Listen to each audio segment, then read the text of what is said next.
ምርቃት ላይ ከስር ምንድን የጻፍከው አንተ? رب اغفر لي ولوالدي واساتذتي يوم يقوم الحساب በጣም ዝም ብዬ አይደለም የጻፍኩት እንዲ አላህ አንዳንዱ አይተዋል አንዳንዱ የሚጽፉ ጨዋታ ማንሳት እንችላለን መናቅ ሳይሆን በቃ አላህ አንዳንዱ የሚጽፉ ነገር አለ አንደኛ ዱዓ ስታረግ እዛ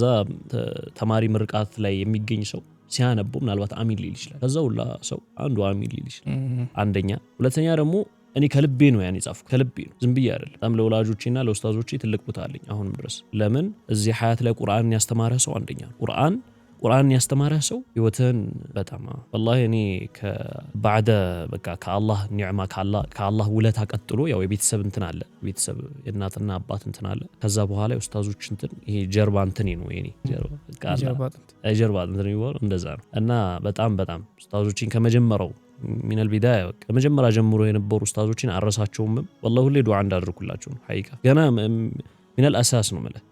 አሊፍ ጀምሮ ያሉ ኡስታዞች ስቲል ድረስ በቃ ኡስታዞች ናቸው በየመላቸውን ሰዎች አረሳቸውም በዱዓይም አረሳቸው እዛ ላይ ብቻ አይደለም ለለፈልኩና ከልቤ ነው የጻፍኩት جزاكم الله عنا خير ከመዘይት ላይ ከተጻፉ የማይረሱ ጊዜ ምን አሉ አላየሁትም ግን አልহামዱሊላህ ብሎ አንዱ ጻፈ ከዛ ከሰሪ ረምከላ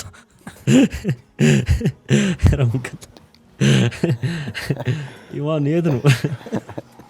ጨዋታ ነው ያንተን ታስተውሳለህ ብዙ አለ رب ارحمهما كما ربياني صغيرا ነው የሚለው አልሾሹን ዞራሉ ነው ያንተ ራስ